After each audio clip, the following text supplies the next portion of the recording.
Hello. Good evening. Yeah. So we'll begin the algebra section for the course. We'll start off with polynomials and theory of equations. So here, like you need to be able to know like properties of equations and some properties of polynomials. We'll go over the theory quickly and then do some questions that explain all of those concepts. So first thing to know is the definition of a polynomial. Definition of a polynomial. Now, a polynomial is defined as an expression of the form like an x bar n, an minus 1, x bar n minus 1, and so on till a1x and a naught, where an minus 1 till a naught are all real numbers. It could also be actually complex numbers. So that will be a complex polynomial. They have to be constants.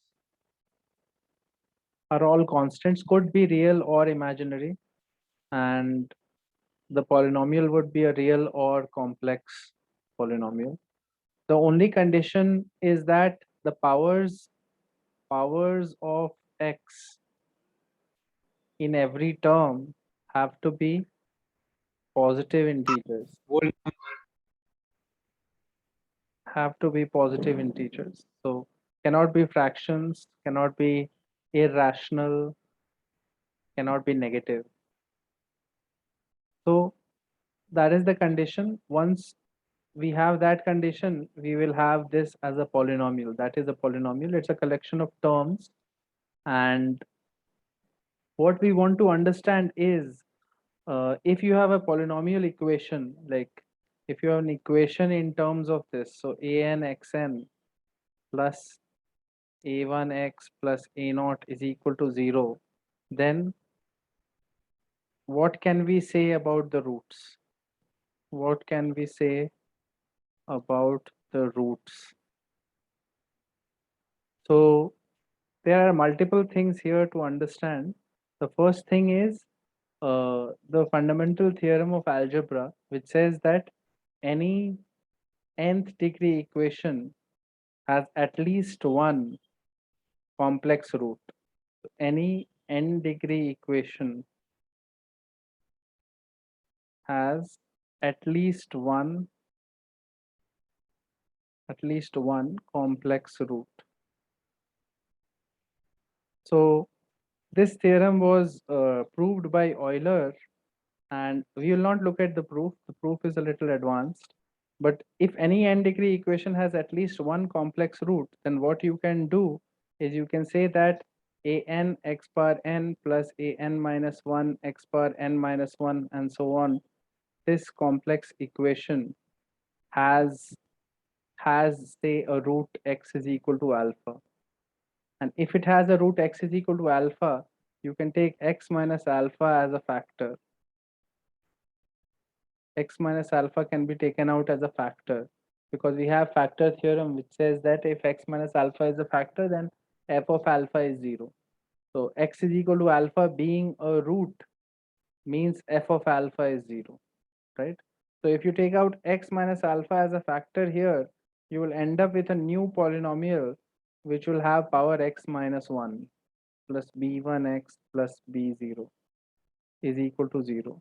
We have taken out one factor out, so the remaining polynomial has power x minus 1. So this is the degree of this polynomial. And now what you can do is you can apply the fundamental theorem on the new polynomial and say that this has at least one complex root. At least one complex root. So again, let's say that root is beta. Then again, you will be able to take x minus beta out as a factor from here. And slowly you can repeat this process and you will come down to a situation where you will have x minus some gamma is equal to 0. And basically you will show that the nth degree polynomial equation nth degree polynomial equation has n roots, because you can repeat this process n times, and each time you can apply the fundamental theorem of algebra and take out one factor, and finally you will show that there will be n roots. Now all of those roots could be complex, many of them could be real roots, or a combination of the two. So what we will try to understand is the properties of these roots. What we know so far is that 10 degree equation has at most n roots, because you can take only n factors out, at most n roots, which could be complex or real. Both the possibilities are there. Now, in order to understand what is the nature of the roots of an equation, we will need to understand the coefficients of that equation. So we have, suppose, this equation xn minus 2 till a1x plus a0. Suppose this is my equation. If before we do that, we have to understand that there is a relationship between the coefficients and the roots. So if alpha 1, alpha 2, and so on till alpha n are the roots of this, we will be able to prove Vieta's relations, which are basically conditions on coefficients and the roots of the equation. So Vieta's relations say that sum of all the roots one at a time is equal to minus an minus 1 by an, and sum of all the roots taken 2 at a time is equal to plus an minus 2 by an, and so on. So finally, product of all the roots alpha 1, alpha 2 to alpha n would be minus 1 power n minus 1 a0 by an, right? Minus 1 power n, I think. Yes, sir. So these relations can be proven if you write the equation as x minus alpha 1, x minus alpha 2, and so on, and x minus alpha n. Write the whole equation as factors like this, and if you just multiply out everything and try to construct the equation, you will just get all of these results. For example, for a simple quadratic equation, we can say that ax squared plus bx plus c is equal to 0 can be written as a x minus alpha x minus beta, and if alpha and beta are the roots, then this is equal to a x square minus alpha plus beta x plus alpha beta, and that makes it ax square minus a times alpha plus beta x plus a alpha beta. And now this must be identical to the original quadratic equation. Therefore, we get a times alpha plus beta is equal to minus b, and alpha plus beta is equal to minus b by a, and similarly alpha beta is equal to c by a. So basically what we will get is we can derive all of these Vieta relations by writing the equation as the product of the factors that make up the polynomial, right? So once we have derived Vieta's relations, we can understand some more things here.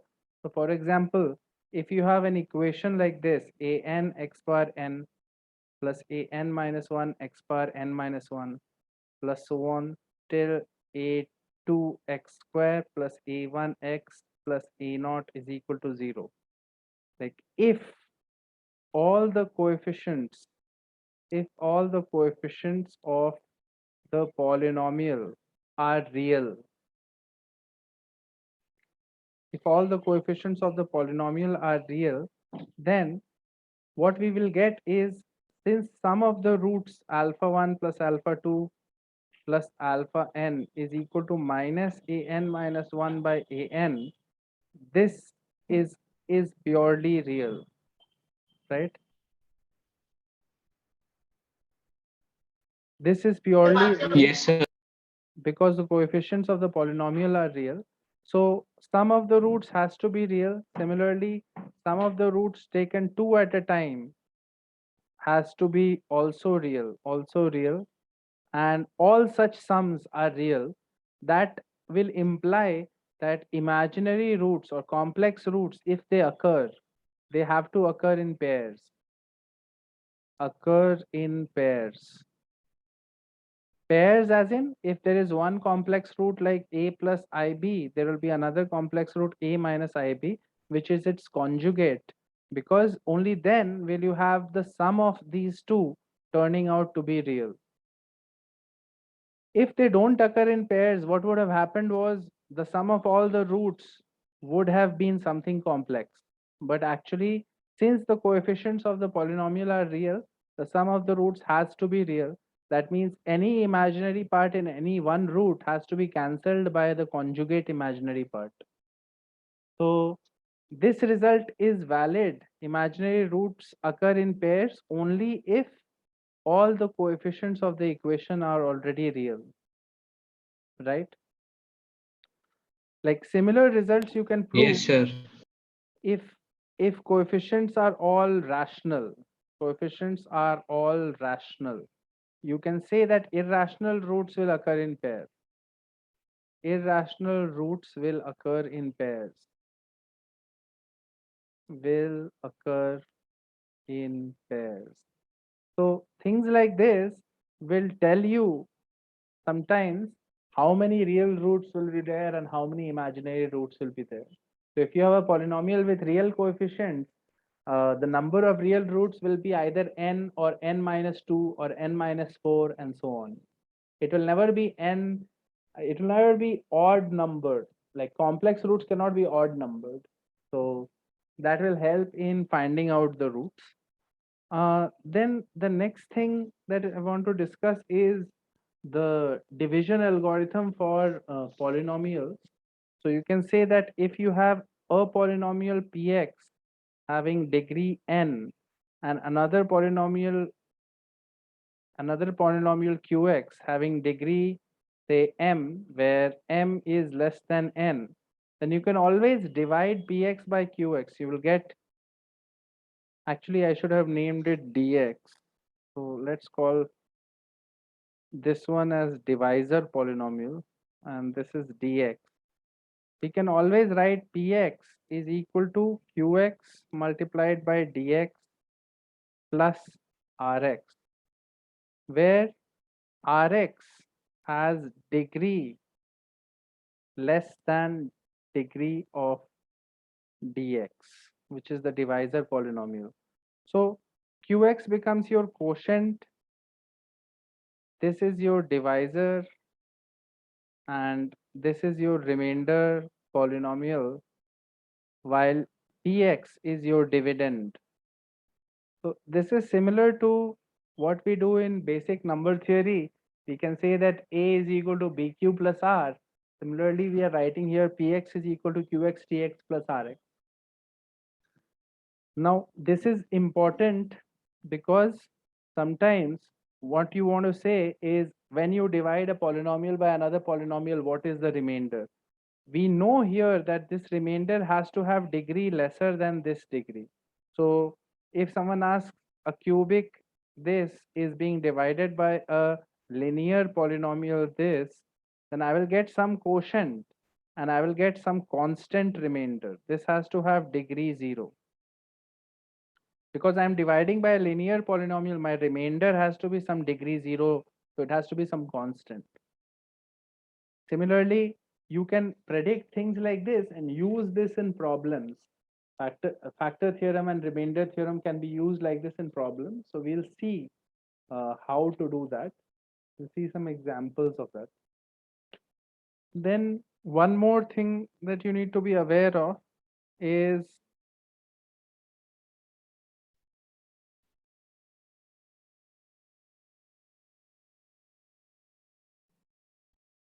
one more thing that you need to be aware of is the identity theorem, which says that if we have a polynomial px having degree n,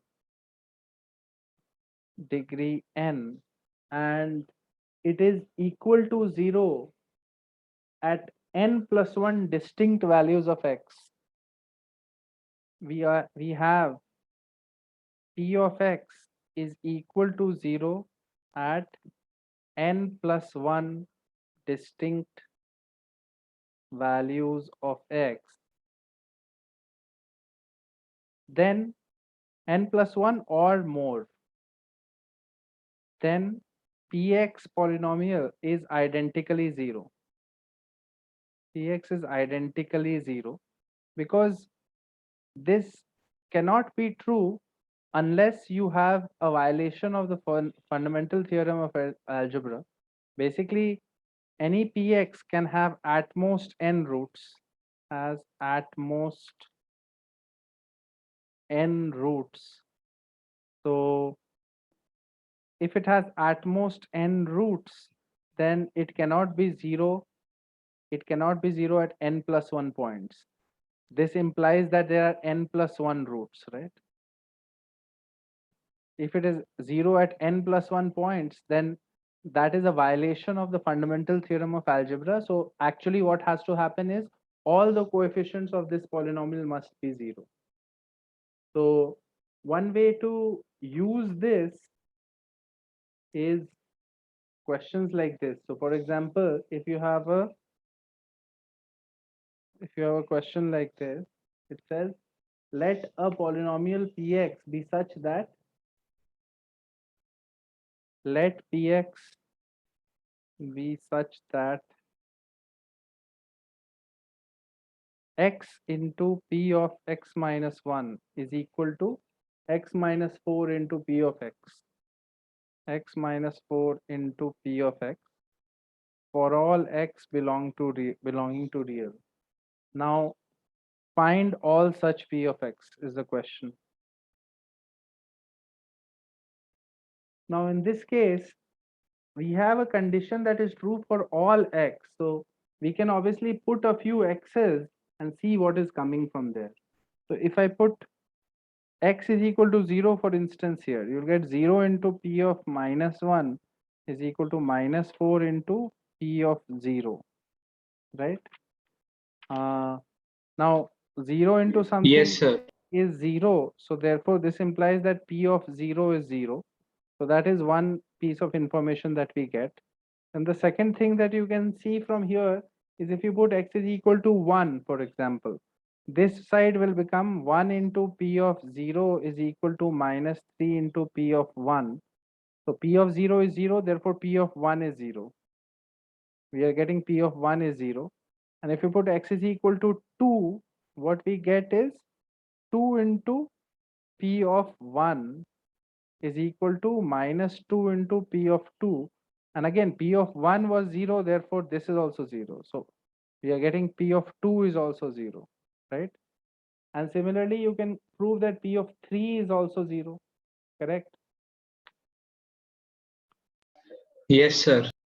We can put p of 3 is 0 because again p of 2 will come here. So we'll get p of 3 is 0. So basically, already you have gotten 4 roots of the polynomial, right? 4 roots, which are 0, 1, 2, 3. So actually x minus 1, x minus 2, and x minus 3 are factors of this polynomial. What happens if we put 4 in this? If we put 4, x is equal to 4, what we get is p of 3, 0 is equal to 0, right? That is not useful. If you put 5, what happens? 5 into p of 4 is equal to 1 into p of 5.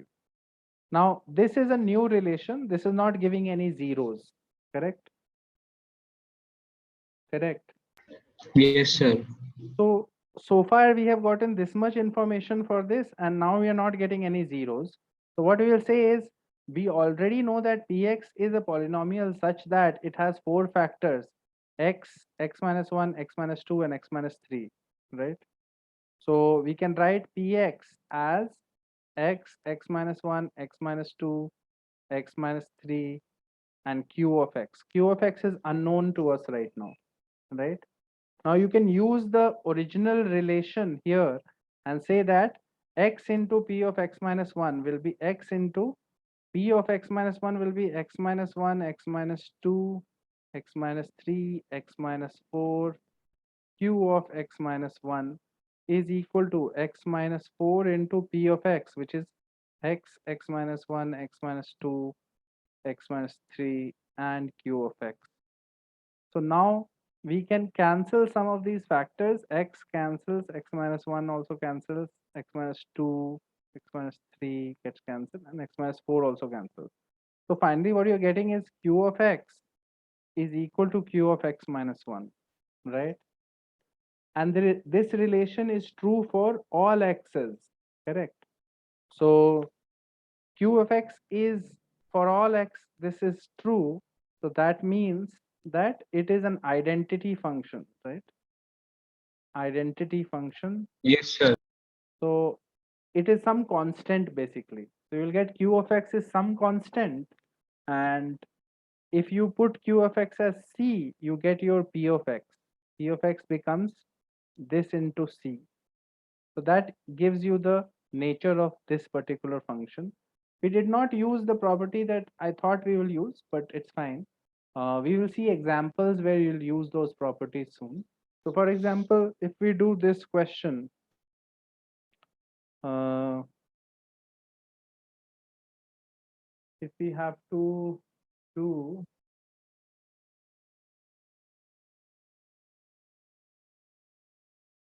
if A, B, C, D, okay.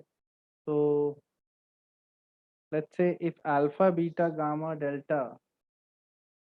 alpha, beta, gamma, delta are roots of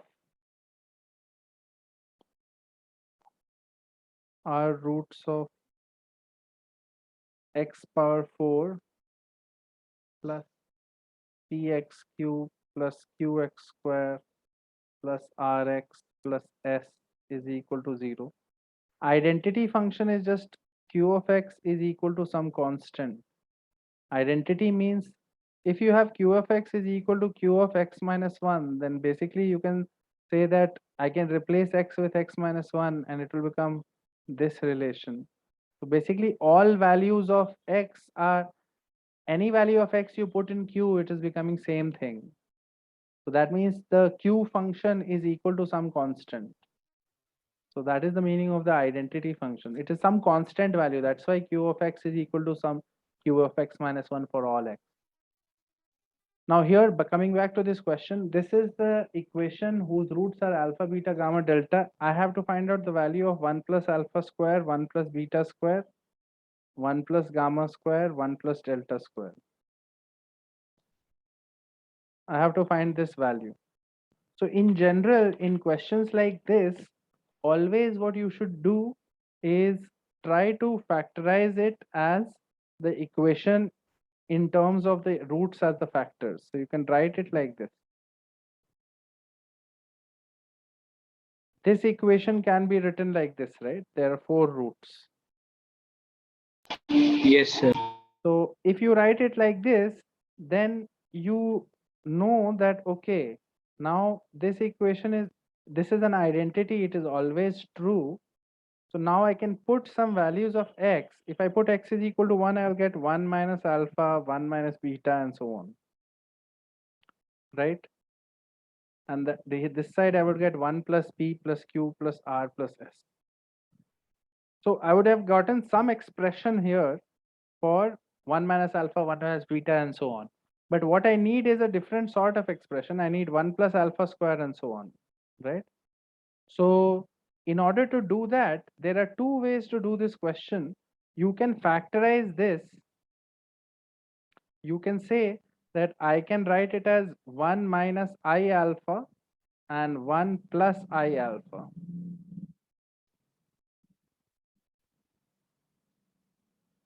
That product will actually be 1 plus alpha square.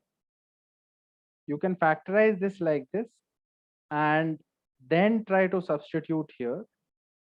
Or you can do another way actually. What you can do is transform this equation. Sir, but there is plus. Huh?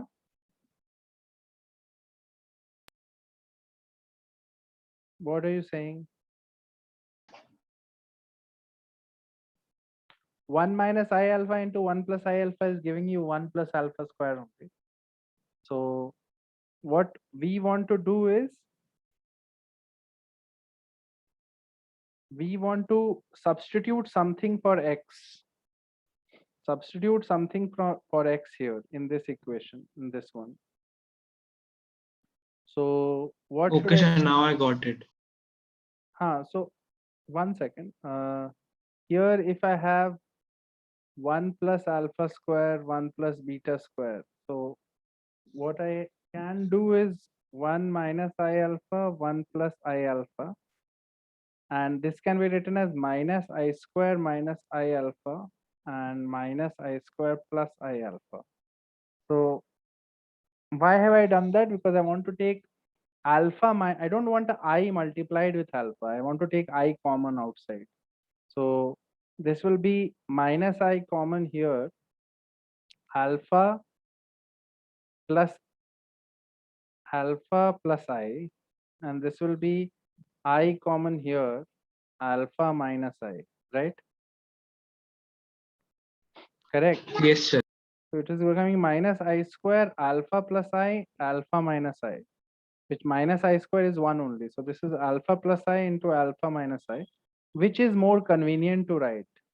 Actually, like I should have factorized it not like this. I should have factorized it like this in the beginning only. Because this is alpha square minus I square, that is 1 only, no? So that is useful because we have x minus alpha, x minus beta, x minus gamma, x minus delta as our equation. So if I put minus I, I'll get minus I minus alpha, minus I minus beta, minus I minus gamma, and minus I minus delta. If I put x is equal to minus I in the equation, and then I will put x is equal to plus I. Right? So if I put x is equal to plus I, I'll get I minus alpha, I minus beta, I minus gamma, and I minus delta. And then I multiply these two. Notice that the right hand side I'm not writing. You're just putting x is equal to plus and minus I in the right hand side also. Right hand side was the long equation x power 4 plus bx cube and so on. Right? So when you multiply now, what you will get is something similar to this. Because you can say minus minus minus minus common here, so it is I plus alpha, everything is plus plus. And now it becomes I square minus alpha square, right? I square minus alpha square is still, it is the same thing because you can take minus common here from alpha minus I into alpha plus I. So alpha square minus I square. So you will get the required product. Are you understanding how you will get the required expression from here? This side is f of I and f of minus I, right? So if you multiply f of I with f of minus I, we will get the answer. Is everyone understanding what is happening? Yeah. That is one way to do it. Another way to do it, where we have to find this thing, is more natural and I mean easier, but it is slightly long. So we have to find out this value. We have the function f of x is equal to x minus alpha, x minus beta, x minus gamma, x minus delta, which is equal to the equation x power 4 plus px square, px cube plus qx square, px cube plus qx square plus rx plus s. This equation is there. Now, in order to solve this, there is one more way which is called transformation of equations. So you need to learn about transformation of equations. You can read this and the theory for this in higher algebra last chapter. There is a chapter on theory of equations, the last chapter in Holland Knight's higher algebra. There is this theory of transformation of equations. You can read it there. Or you can just understand what is happening here. So Suppose you have a quadratic equation x square minus 3x plus 2 is equal to 0. And I know the roots are 1 and 2. I need a new equation whose roots are 2 alpha plus 3 and 2 beta plus 3, suppose. Here the roots were alpha beta. I need a new equation with roots 2 alpha plus 3 and 2 beta plus 3, right? So if I have to do that, what I can say is I can transform this equation and make it the new equation by doing, if x is equal to supposed to be 2 alpha plus 3, I will say x minus 3 by 2 is equal to alpha, and instead of x I will put x minus 3 by 2 in the original equation. So let's see how it works out. Let's see how it will work. So if I put x minus 3 by 2 instead of x in this equation, x square minus 3x plus 2, let's see what happens. So what you will get is x minus 3 by 2. So this minus 3 into x minus 3 by 2 plus 2 is equal to 0. So this becomes x minus 3 whole square minus 6x minus 3 plus 2 is equal to 0. That is x square minus 6x plus 9 minus 6x plus 18 plus 2 is equal to 0. So x square minus 12x plus 29 is equal to 0, right? Wait, I hope I have not made any mistake. Plus 9 minus 6x plus 18 plus 2. Correct. This seems correct only. Yes, sir. 1 second. But okay. I feel like I have made some mistake somewhere. Once 2 6 into this. Oh, this is plus 8. This is plus 8, right? Right. So now it is 35. Now it makes sense. You understand when you do it, it will be plus 8, no, here. So now notice that the roots are 7 and 5, right? The new equation has roots 7 and 5.